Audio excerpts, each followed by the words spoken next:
Welcome to the second in a series of 4 webinars during the month of October from the League of Women Voters, Morristown area. These Zoom webinars are designed to raise awareness of the current issues facing voters in the 2020 presidential election. My name is Judith Whoop, and I will be serving as moderator for this webinar, How COVID-19 Impacts Schools. Our session format will consist of a panel of 3 health and education professionals. The panelists will discuss the health and safety of children and adolescents relating to the virus and the policies and protocols in place to protect the school community. I will introduce each panelist, who will speak for 5 minutes, then initiate a question period using previously submitted questions by members of the League of Women Voters Morristown area. This Zoom format will also give participants an opportunity to interact with the panelists using the question box located on the bottom of the screen. This webinar will be recorded and available on the League of Women Voters Morristown area YouTube video channel for viewing within several days. Please encourage others to view this webinar. I have also included a link to a document which is fluid, updated on a regular basis, with resources and links to additional information.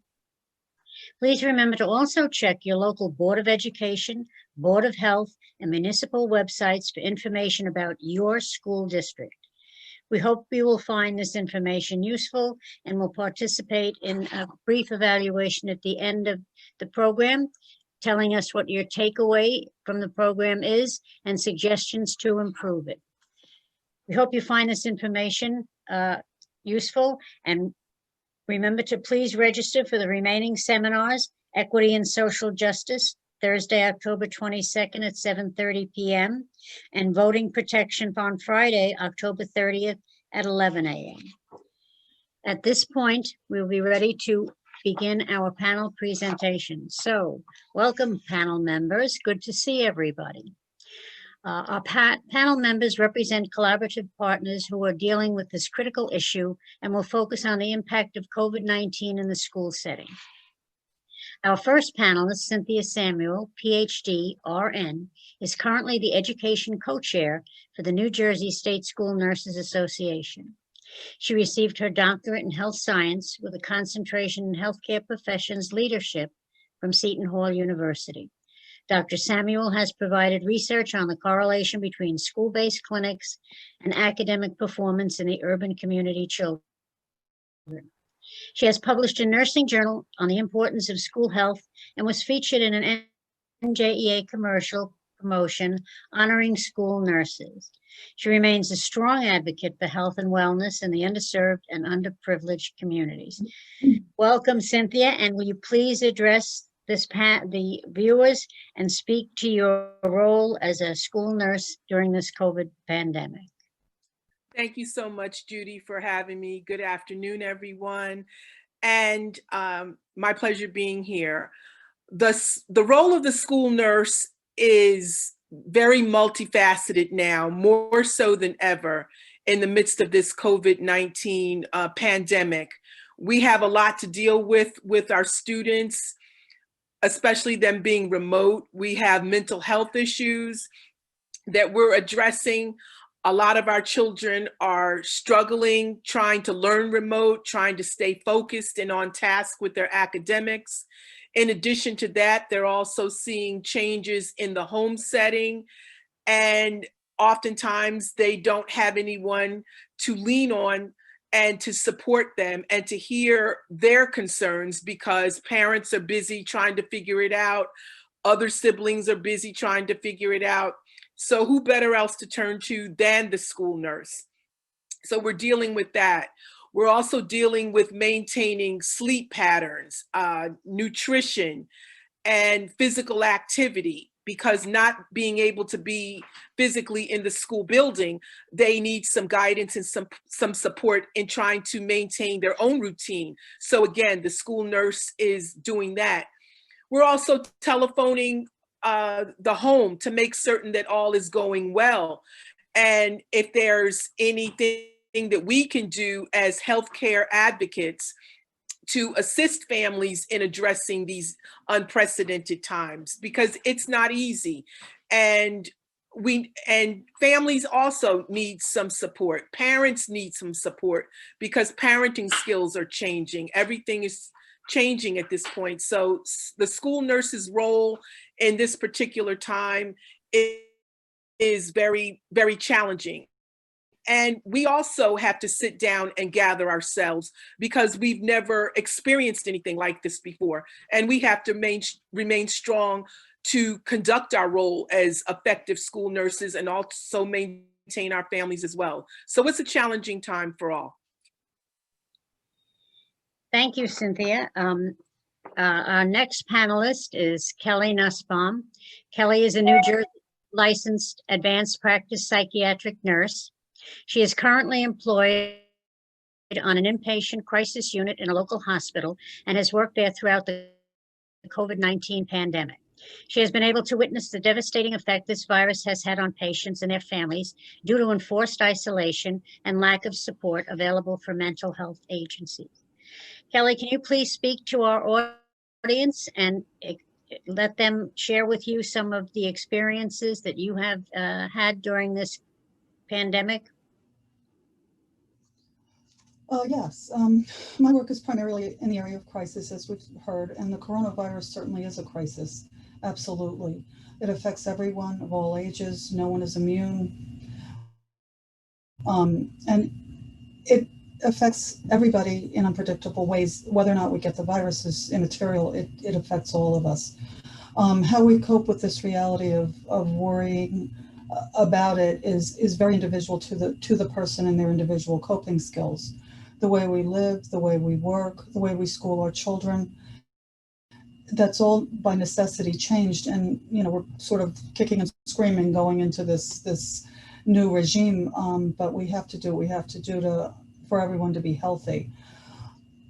From my point of view, and as a society, there's been increased depression, there's been increased anxiety, there's been increase in substance abuse with concurrent increases in overdose.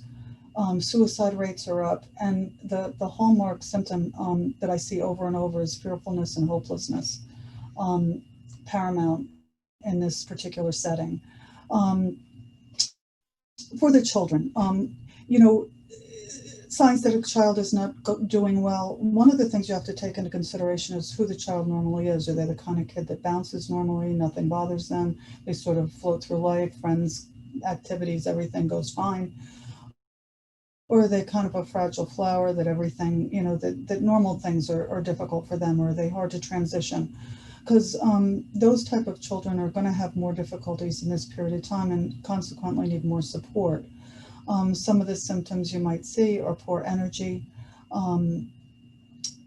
extremes in behavior one way or another. You can see changes in sleep and appetite. Again, too much, too little, not enough, eating all day, not eating at all, weird food things, not quite clicking on all cylinders, doesn't seem to be focusing, preoccupation, and mood swings, irritability. Though, of course, if they're teenagers, all of this can be normal, but let's just leave that aside. But what you're looking for in terms of kids at risk are, things that are uncharacteristic for them. And the other thing I'm seeing a whole lot in the older teenage set is, a hopelessness and a sort of like they're just not able to envision the future. Because usually when I do an assessment, I'll talk with them about, what are your plans? What do you want to do with your life? And there's a complete blank, lately. And these are kids that, haven't had their high school graduation or haven't been able to go to it, haven't gone to a prom, haven't whatever. And I think it's been very difficult for them as a result. And these are the ones to keep an eye on. In terms of parents, and their symptoms that they might need some help are, first of all, the sleep, appetite, focus and concentration and mood, those issues are also, you see them in parents when they're in difficulty.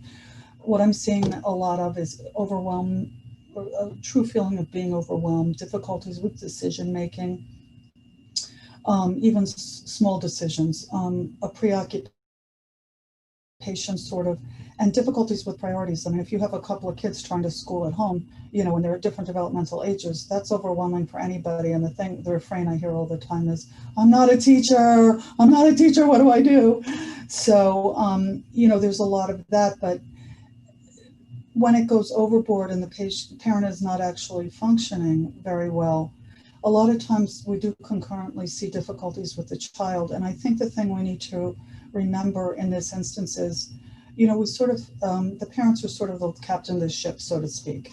And if they're not functioning well, the kids are not going to function well. So, you know, we have to be careful about identifying the children as the one with the primary problem. We have to sort of look at the whole picture. And I have seen over and over again that when the parents get better, the kids get better.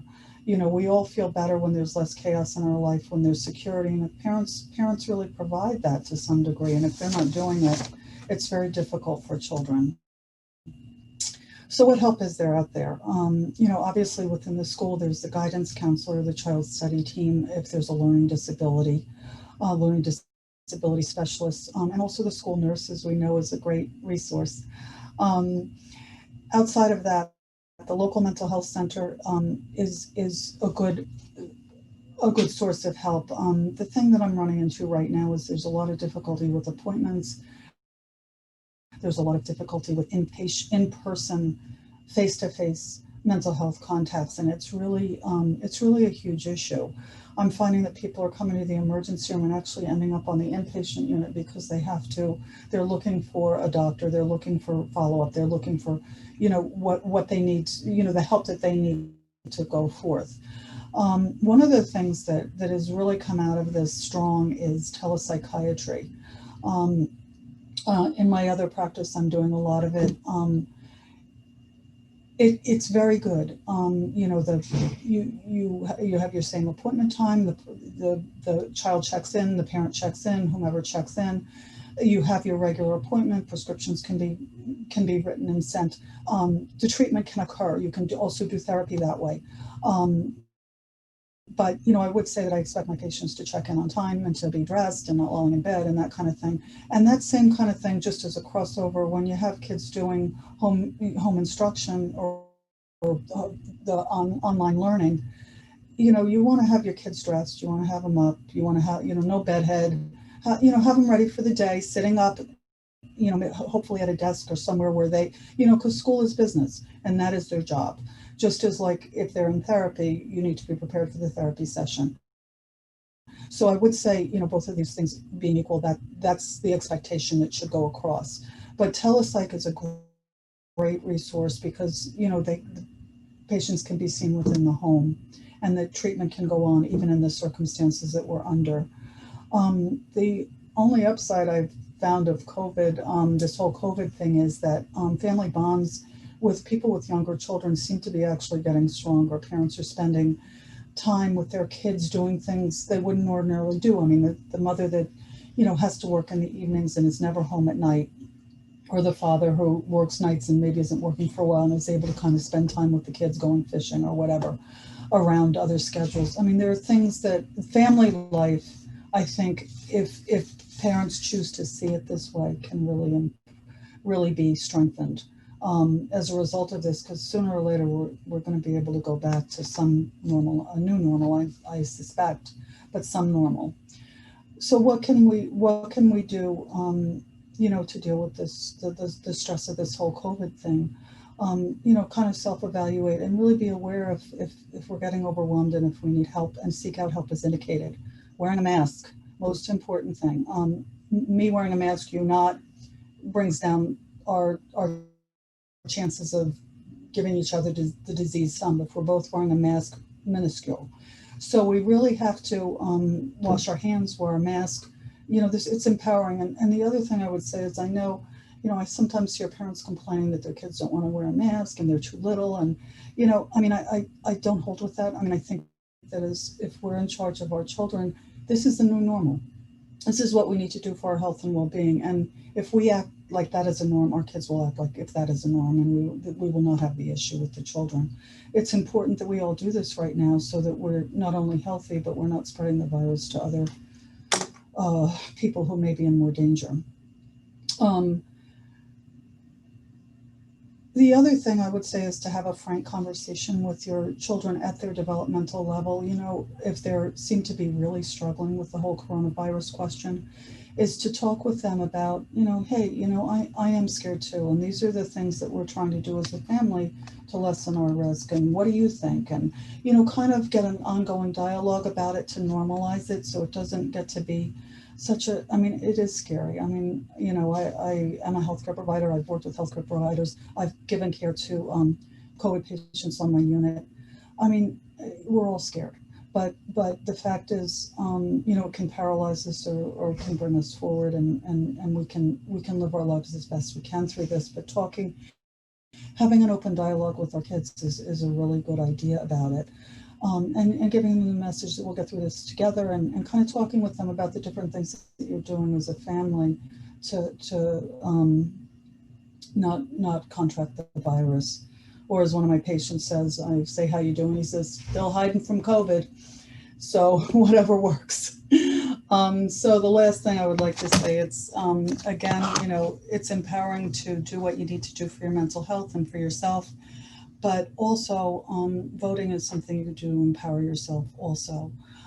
You can vote for, you know, with COVID, healthcare is very important for all Americans. You know, get out there and vote. Whatever your belief system is, do it. It's important. Okay. Thank you, Kelly. Okay, Jason, we're going to discuss how the admins and Board of Eds are dealing with COVID. And I want to first give some more introduction about you so we know why you're here today with us. Our final panelist, Jason D'Alessi, is Managing Director at Ferrerza Strategy Group, a boutique digital and creative consulting firm in New Jersey. Did I say that right, Jason? Yes. Thank you. Okay. He was previously employed as a line producer at NBC Universal for Morning Joe and Kivett Public Relations. Jason, a former resident in the Kinlawn schools, is currently pursuing a Master of Public Health and Epidemiology at Rutgers University. And may I just say, Jason, I believe you are probably one of the youngest Board of Ed members, and certainly becoming president was quite an achievement. So I'll let you now address our viewers as to the involvement of boards of education, especially during the COVID pandemic. Thank you, Judy, and thank you to the League of Women Voters of Morristown area for having this panel. So serving on the Board of Education, it's something, there are a lot of myths around what a Board of Education actually does. And the boards were really empowered towards the end of this summer, the middle to end of this summer, with getting this pathway to reopening and developing plans for each school district. And in New Jersey, where 565 different municipalities and over 600 individual boards of education with their own chief school administrator or superintendent, and each one was tasked with developing some form of a plan. So boards were really stuck between almost in this middle level management situation where they have parents who have this expectation that board members are going to be developing the day-to-day protocols and are going to be influencing exactly how children move throughout the buildings, how children enter the building, what type of screening they're going to do, and when a building gets shut down, that it would be the board that would be determining that. And in actuality, the board has no role whatsoever in most of that.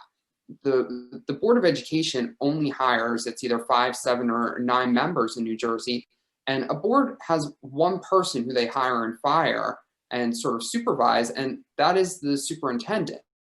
As far as the individual building operations, it's the superintendent's role to delegate that to the building administrators and teachers and establish really the day-to-day guidelines.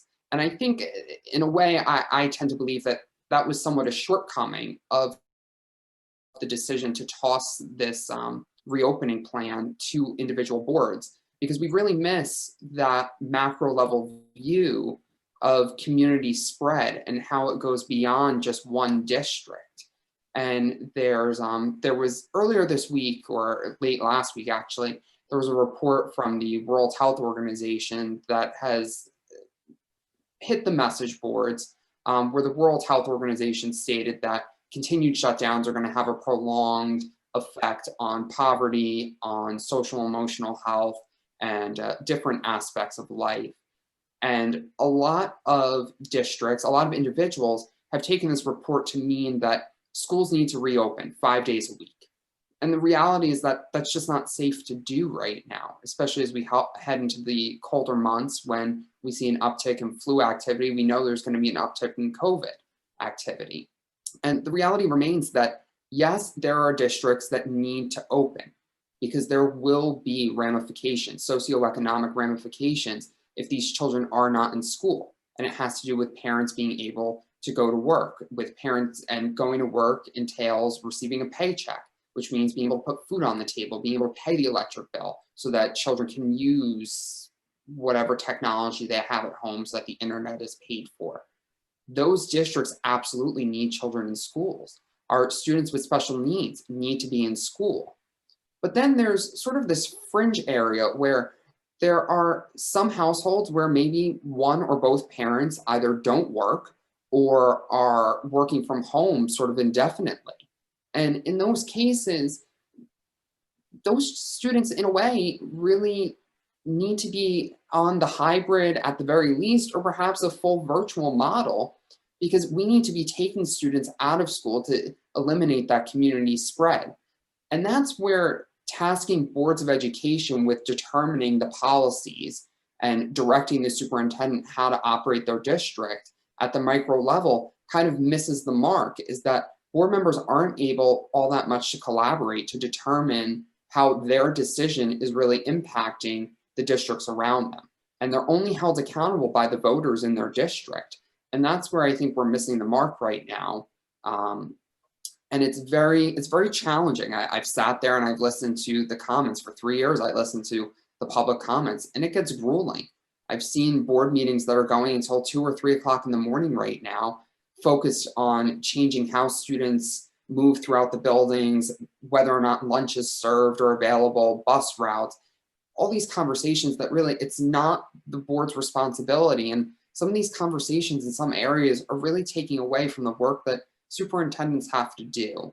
And the thing I'll leave it with is that something that I think parents and teachers and districts really need to consider moving forward is what students can afford, what students will be able to catch up with a year of virtual or hybrid learning versus what students will never recover from that lost year.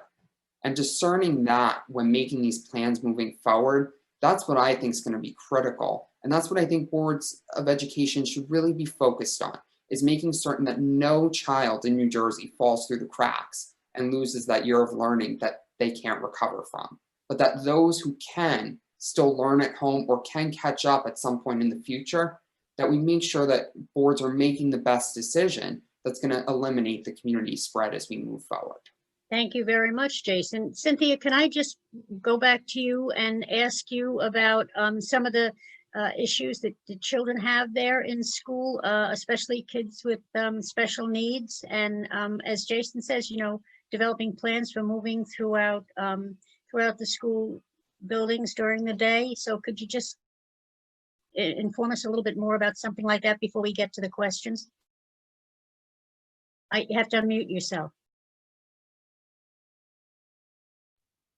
Sure. I think Jason is very spot on as far as the learning curve is concerned.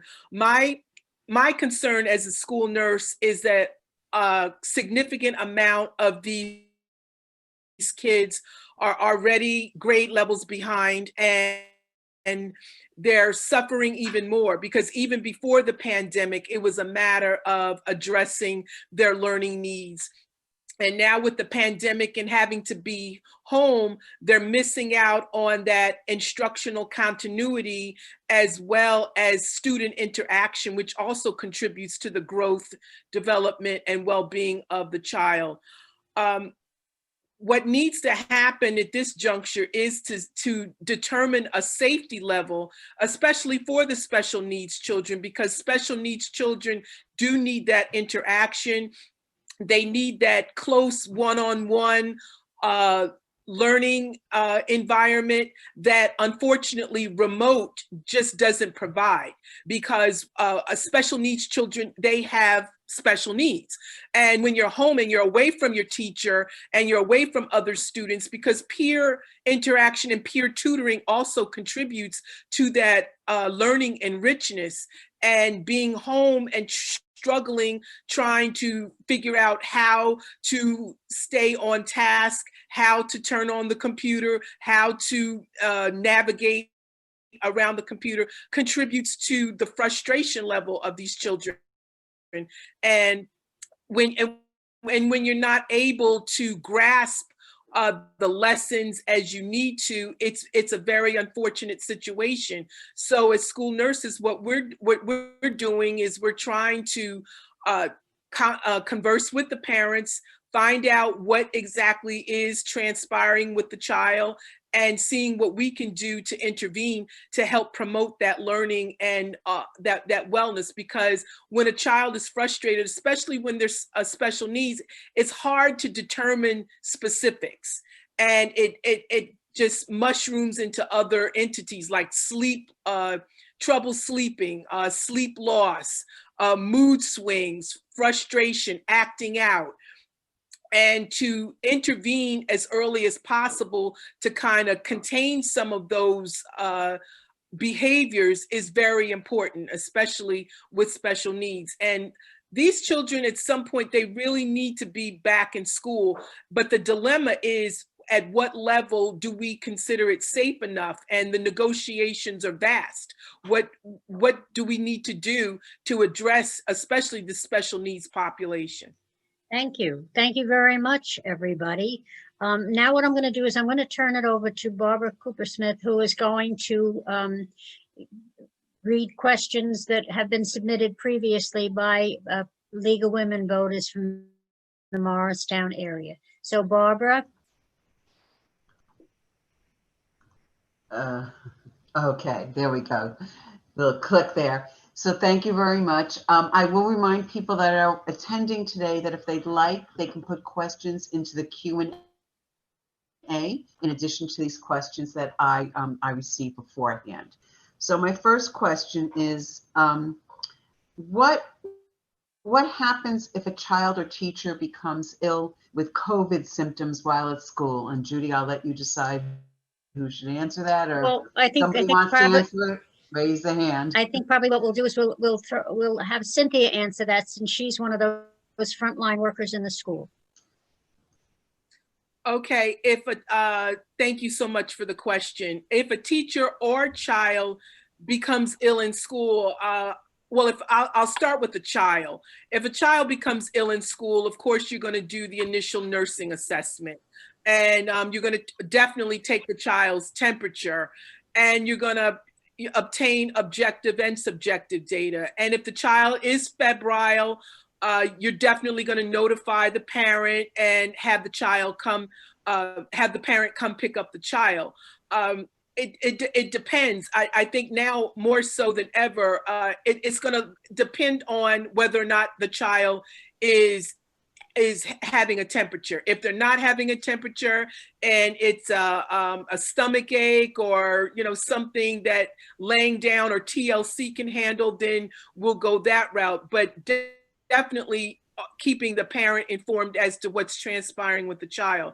If the child is febrile, the child immediately goes home, and you have to log in children who do have fevers, because administration has to be aware.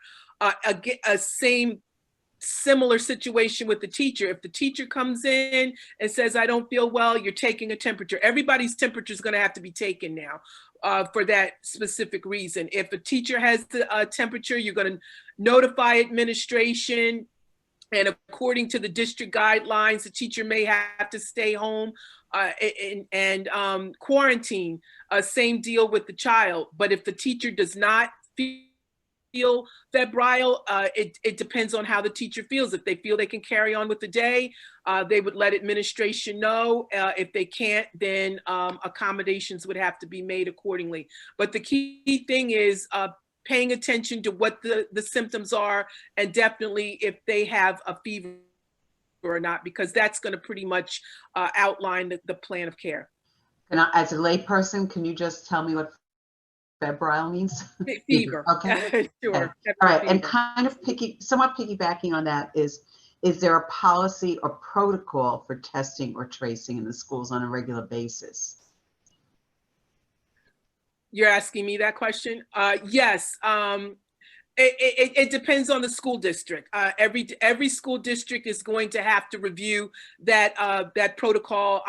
It differs with each school district. So depending on what school district you're in, it would behoove everyone to be familiar with the protocol and what to do in case someone does become sick, whether they're at home or whether they're at school. Definitely, if they're at home, they shouldn't be coming to school sick. Okay. Can I give a little more info on that, on the tracing aspect? I actually do a bit of tracing through both the county and Thank you. Yeah. the Department of Health. So regardless of every single workplace, every single school district, every single university has different policies as far as individuals returning to class or to work. However, as far as contact tracing is according to the Department of Health standards. So that is actually one aspect where the procedure does not vary from district to district. It runs through a statewide database known as ComCare is what we use, and there are varying levels of cooperation between contact tracers and school districts and the various individuals, school nurses, superintendents, athletic directors. But it's always when someone tests positive, the municipality, which it's either the municipality has their own health department or they contract with the county or another town. That health officer has contact tracers and case investigators who work with them, who actually call up the infected individual or the parent of the child to ask and get more information about who that individual came in contact with, the symptoms they're experiencing with, and also where they might have been exposed. So that's where it really turns into a task of trying to stop the chain from continuing on, to try and get the people who might have come in contact to get them to stay at home, regardless of whatever workplace policies or school district policies. It's really the state's goal is to get people to hunker down for 14 days if they've had contact with someone. Okay. Anyone else, or I'll go on to the next question. So I'm not sure, I know you addressed this a little bit, but in the schools themselves, besides, I know you mentioned guidance counselors and health clinics outside the schools, what steps are being taken to support the students' mental health in the schools? Is there any special, things going on within the schools themselves? Cynthia, do you want to take that? Well, it depends on if the schools are actually having students. I know of several school districts, the students are remote right now. So and remote meaning that they're learning from home. And if they're learning from home, I know what I'm doing is I'm, contributing different websites for the students to utilize to help improve their mental health. And teachers are also encouraged to take breaks and just have some interaction with the remote classrooms, and just making students feel that even though we're in the midst of this pandemic, that they're still cared for, they're missed. It just depends on what district you're in. If the students are physically in the building, they're encouraged to do fun activities and incorporate that with instruction. So just to break up the monotony and to reduce the fear factors. Thank you. Okay. I thought this was a very interesting question. Do children experience long-term effects from wearing a mask for a full day? Well, that would remain to be seen. That's something that would have to be assessed ongoing. Uh, it, it it's difficult. It's a challenge, even for adults. It's a challenge to wear a mask all day.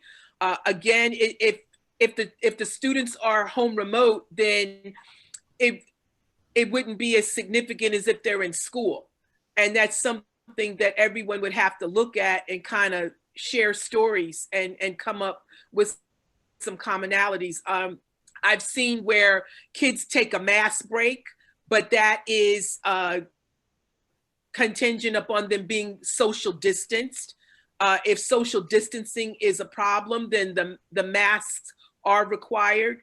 Again, it would have to be looked at on a district by district basis, with the determining factor if students are in school or not, physically in the building.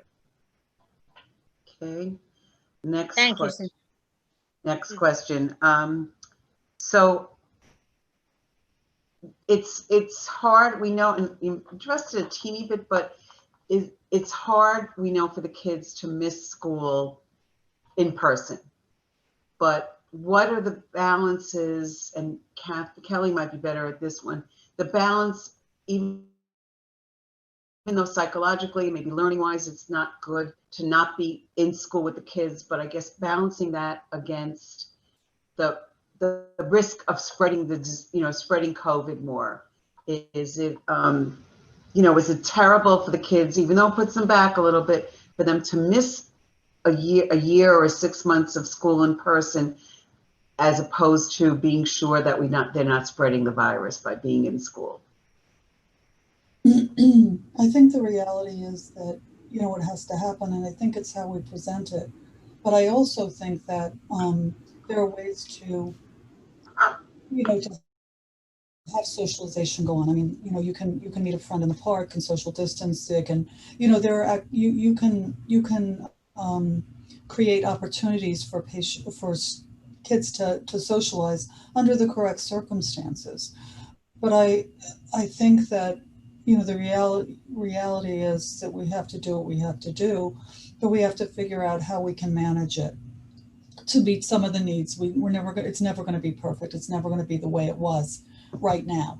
But certainly I think that some thought can go into, if it's a child's birthday, how can we make this special? Is it one friend that you do you meet at the petting zoo, or, something of the sort? I mean, I think there's ways to, it's a little bit out of the box or off the trail, but I think you do have to think about how you can work these things in so that you have some of what you need. It may not be all of it, but I think you just have to be creative and determined. Thank you, Kelly. Just the other thing I'd like to say about the masks, though, healthcare providers have been wearing masks. I mean, when I worked in the OR, I wore a mask, with stuff on my head. I wore stuff everywhere, and this has been going on for many years. I don't believe that it's a scarring experience if you normalize it. Another question. Do the schools have enough PPE and other necessary equipment? Cynthia, why don't you take that first, and then we'll ask Jason how that's financed. Again, it depends on your school district. Some school districts are struggling with PPE supply, and some are doing fairly well. It just depends on how well things were planned for and what the usage level is. It depends on the school district. Okay, Jason, you want to try and explain to us where would you find that money in a school budget? So it doesn't exist in the school budget, and that's part of the overarching problem. The CARES Act was wonderful for the counties that qualified, and also the counties that actually did the bulk purchasing and distributed to the schools. However, the majority of counties in New Jersey didn't qualify for CARES Act funding, and unfortunately, the state Department of Health, Department of Ed has been severely underfunded for many years. To think that now, when revenues were down, they certainly didn't have the staff they were worried about the front lines over the summer, and that's when the preparation really needed to be done. So the state wasn't able to really worry about bulk purchasing and distribution for every single school district like one would hope. That would have been the most efficient way of buying and distributing this equipment. I know a lot of districts, the first week or two was a little bit dicey. They weren't sure that they had what they needed, and things were kind of coming in little by little in dribs and drabs. But the money was never, school districts are going to have a problem. Just all government across the board, every level, municipal, county, and state. They were able to make it through the end of this fiscal year and kind of look ahead to next fiscal year, and they're going to be able to make it work. But moving forward, it's unclear if the state's going to be able to provide its full, if it's going to be able to fully fund the fair school funding formula. And if that money doesn't come through in some districts, that can be a large percentage of the school's annual budget. And when push comes to shove, districts are going to have to start making decisions about whether or not teachers are paid, whether they cut teachers for next school year's budget, or whether they buy PPE, or whether they fund the necessary technology improvements to make virtual learning. So the longer and longer this pandemic goes on, the tougher and tougher it really is across the board for districts to properly fund these things. So sure, the companies, 3M, I know, has caught up in terms of making N95 masks, but 3M producing N95 masks is only so good as school districts can buy them. So that's going to be a problem moving forward. Thank you, Jason. And I bring this up, especially as part of the League of Women Voters, because there are Board of Education candidates and school issues on ballots throughout the state of New Jersey. So I just want to impress on our viewers that that's why it's so important to vote in every election. And vote informed, if I might add, and not just reading what the candidates are saying, but really researching what school districts need and understanding what school districts need. There are a lot of candidates out there. I've seen some ideas that are really pie in the sky, or candidates who are focused on firing one particular individual in the school district. And newsflash for candidates who are running for Board of Ed and think that they can fire one principal or one teacher, you can't. It's against the law. It's against ethics rules. It's not a board member's responsibility. So really evaluating candidates, it's critical with the Board of Ed elections this year, really evaluating candidates who are putting forth positions that demonstrate some sort of logic, some sort of thought process, that whatever the challenge is, when we get that number from the state of New Jersey, because that number will come out, preliminary numbers will hopefully come out in March, and school districts have to have a budget by, I believe, April, May, they have to submit numbers to the county for review, to really say, if our state funding is slashed by 80%, what are the first things that are going to go? And where are we going to find those savings? That's kind of that's what when I'm a voter, that's what I like to see in a candidate, is that logic. I just want to add with the PPE, it is very important that staff and district employees speak up. Don't just not have it and complain. If you need something, say something, because people aren't mind readers. People have to know what your needs are. So if masks, gloves, hand sanitizer, whatever it is you need to stay safe, people need to come together, collaborate, and voice their needs and concerns. Thank you. Barbara, do you want to do you want to see if we have any questions from the Yep, from people? I will. And I just want to piggyback on what Jason said. So I am one that I watch the forums that the league does for the Board of Education, and we do have on our, put a little plug in, we have on our YouTube channel the Board of Education from Madison and the Board of Education candidates from Morristown, which is part of the Morris School District. And I will tell you, it helped me decide who I'm going to vote for in my town. And this presentation will be up on also. So question I have, and I think this is a great question, that, you know, are they, and I've seen this and I will add my little bit to it, but the question is, are they following the rules on social distancing on buses? Because that's something I see when I park across the street from the school at 3 o'clock or whenever they close, and the kids get out and they immediately pull their masks off and they're walking all together, and you know they're not related. So on a bus, which is a closed environment, are they following the rules? I'm not sure who would be the one to answer that. You got Well, me. they're supposed to. From what I've seen, they are. There's an increase in supervision, increased monitoring, increased making certain that social distancing is enforced. They're supposed to stand on a square, a smiley face, whatever they have, to ensure that social distancing is being met. Depending on the bus, their name, there is a seating assignment, their name is there. There's a marker that sections off where they're supposed to be sitting. So it depends on what district you're in and how they're going about enforcing social distancing and wearing the mask. Everybody, again, has to be creative. This is the time to come together, to collaborate, and make certain that all safety guidelines are being enforced. And you basically have to do what you have to do to make it happen. I'll add a little bit to that. These plans that every single district had to make and what the guidelines from the Department of Health are all wonderful and are incredibly detailed, but they're detailed to the extent possible with structured time. In education, structured versus unstructured time is kind of the delineation, and structured time is, you know, when students are sitting in desks focused on learning or sitting at a computer doing something. There's a definition of what it is, of what's happening. It's clear what the tasks are. Unstructured time is when we talk about the bus, when we talk about the cafeteria, the hallways.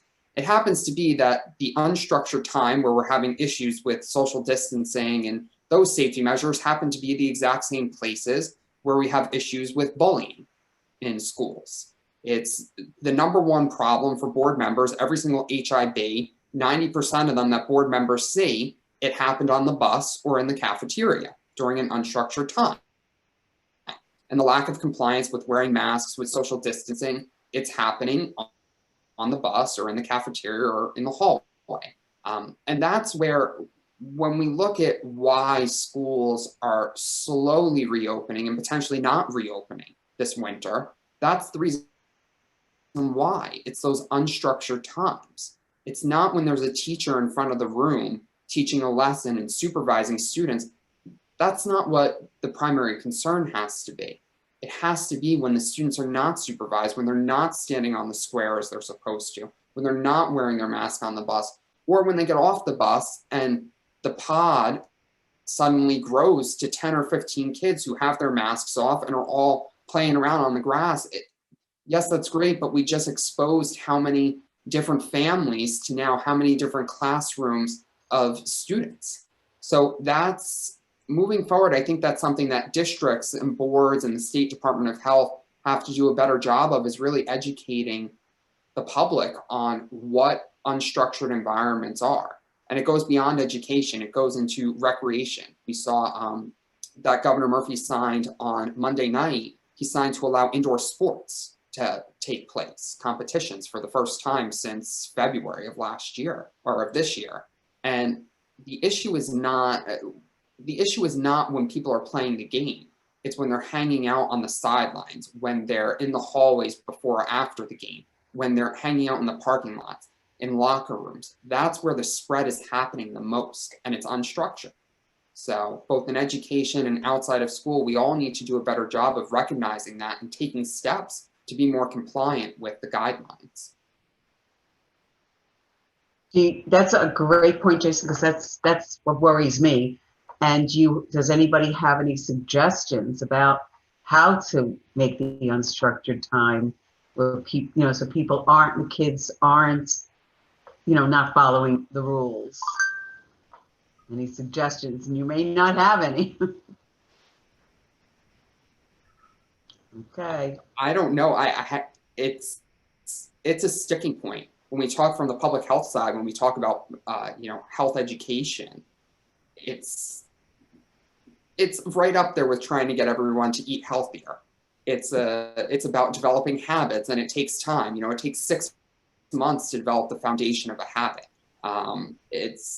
This is not easy, and it's gotten more and more frustrating for everyone the longer and longer this goes on. But I think we have to begin to find a way to cope with this, that this is going to be for the next 6 to 8 months. We see that the vaccines are having problems, that the treatments are having problems. There isn't a silver bullet here. No, and it's not a one size fits all situation. I think what you have to do is you have to assess it on a case by case basis and figure it out as you go along, because it's even once the pandemic starts to subside, you have to deal with the residual. You have to address how to go about moving forward, because the new normal is going to extend far past this pandemic, because you're going to have to implement preventive measures.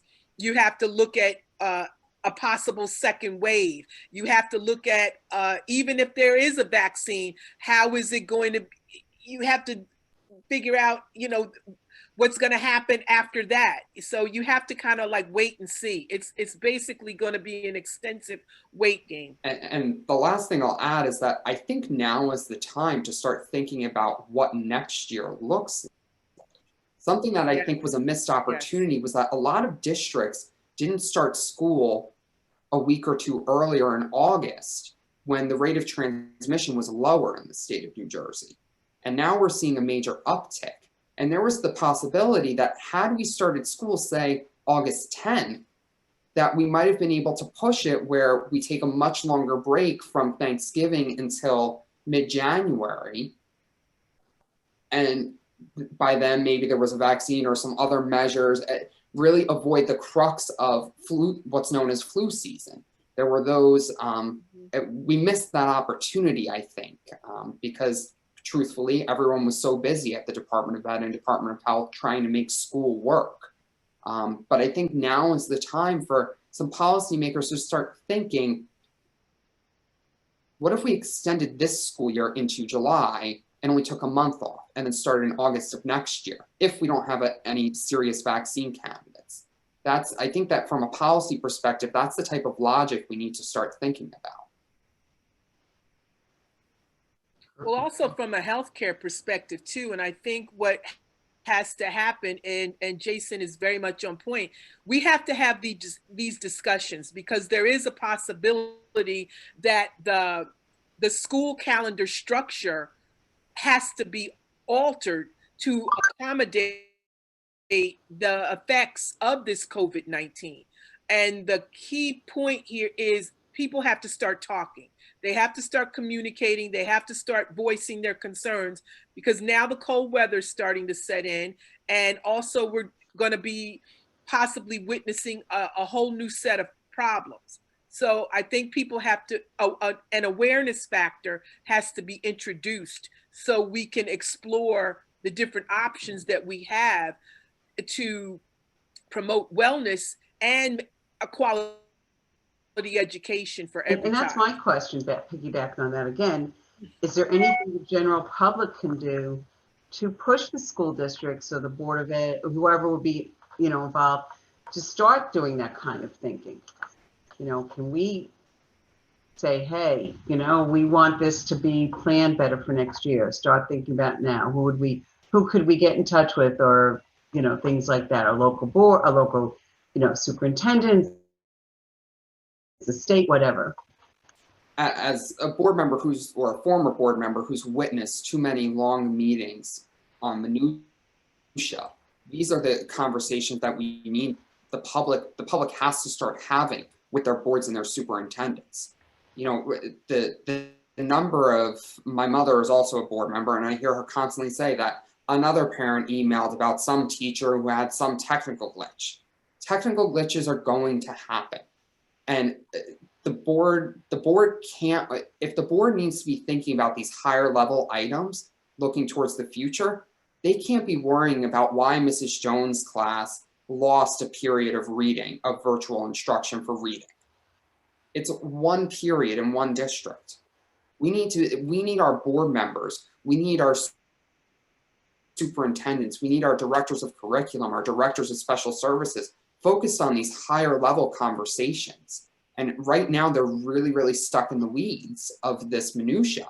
And the way to stop that is to have members of the public who are thinking at this macro level, starting these conversations during board meetings, saying I agree that those are all issues, but the larger issue here is how are we going to make sure that 1 year of virtual hybrid lost learning doesn't turn into 2 years, doesn't turn into 3.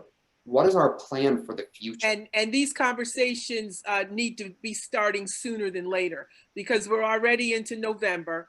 The year is pretty much over for 2020, and is up on us. So these higher level questions need to be implemented now. Thank you all very much. I hate to try and wrap this up. We only have about 5 more minutes. So what I'm going to do is I'm going to ask each one of you, each one of the panelists, if you could in maybe 2 minutes or less, give us some quick, not quick fixes, but some hope for immediate hope for now, and then more hope for the future of our children in schools and how to deal and dealing with this pandemic. Because as all of you say or agree to, that it will be longer than we're hoping that it will be. It's going to be for a long time. And as Jason says, without a vaccine trials, vaccine programs to immunize, and you as school nurses know how difficult that is to run an immunization program, and especially one that encompasses your whole community. So I'll start with our first panelist, who is Cynthia. So if you can tell us in maybe less than 2 minutes as to how we can deal with, or how we can have hope, just one piece of hope from this particular webinar. Cynthia? Well, the hope that we can have from this pandemic is to stay encouraged, and stay positive, and be creative, be vocal. Don't just settle for this. This too shall pass. And if you believe in a higher faith, a higher power, tap into that. But what we need to do is to realize that the education and the health and the well-being of our children are what's important. We need to voice our needs. We need to plant our feet on solid ground, knowing that with the proper mindset and the proper resources, we can emerge from this. And whatever resources that we need moving forward to make this environment, to make this learning experience, to make ourselves better, stronger people, we need to collaborate. We need to come together. We need to voice our concerns. And we need to believe in ourselves as a society that we are better than this. And what can we do moving forward to show our strength and to share our strength? So we also need to be involved in our children's school district as parents, as employees. We need to voice our concerns, and we need to unite, and we need to be creative with one another, and we need to help one another. This isn't a one size fits all, and it's not necessarily every man for himself. In order for us to be more effective as parents, as a school district, we need to tap into each other, and we need to care about one another. We need to make certain that we are checking on one another, and that we are sharing our resources with one another. And by doing that, we can emerge from this, and hope and strength are in numbers. And if we're all hopeful, then it creates a hopeful and a more productive environment. And we have to be visible towards one another. Thank you, Cynthia. Kelly? Well, I think that we have to remember that there's a lot of resilience in the human spirit, and children bounce, and we have to, there'll be times when they're resilient, and there will be times when we're going to be resilient, and there's going to be times when we're not. We just have to sort of look out for each other. Sometimes, you hit a point and it gets to you, and then you're okay after a while. And sometimes, somebody can say something to you that makes you feel better. I think we all have to look after each other in this time. And due to the strictures on all of our activities, the way we live and the way we are conducting our lives right now, everybody has a frustration point, and I think we all have to just sort of look out for each other and be resilient, and look for resilience in others, and be aware that we need to pull together to make it through this. And there is help out there if it becomes overwhelming and you cannot bounce back. There is help. Thank you, Kelly. Jason? I think we have to be proud of how far we have come, particularly in New Jersey, since the start of this. We made a lot of successes, and each district did.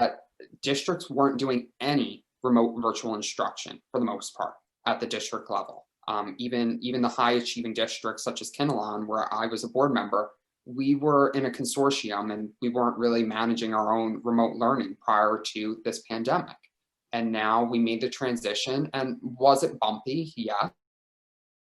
Is it still bumpy? Yes. But it's here. We have Zoom for Education. We have all these new Google Sites. All this stuff is here to stay. And this is going to positively impact the future of education, because we're going to make education more efficient with the things we've learned.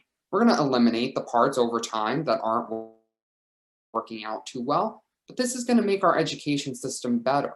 And I think the thing that we really need to keep in mind is that living in New Jersey, that New Jersey has the best schools in the nation. For the second year in a row, we were ranked #1. And that's due in large part to our teachers and our educators, how much time they put in. But it's also due in large part to our communities and the emphasis that we put on education. And regardless of what little setbacks our students have, I'm confident that every community is going to come out and rally, and whether it be a year from now or 5 years or 10 or 15, everyone's going to come together, and we're going to find a way for whatever time was lost. We're going to catch everyone up. We're going to find a way to make it happen. And I think we need to have that optimistic spirit, knowing that that's in the future. We can't quite define it yet, but we're going to make it up at some point. Well, I want to thank all our panelists, and for those who joined in with us, please remember that this video will be on the YouTube channel. And I want to thank all those who helped to produce this seminar panel. And we hope to see you at other ones. Please remember that that it's important for us all to stick together, because as these panelists have told us, we're all in this together, and we can make it better. So thank you all, and thank you for joining us.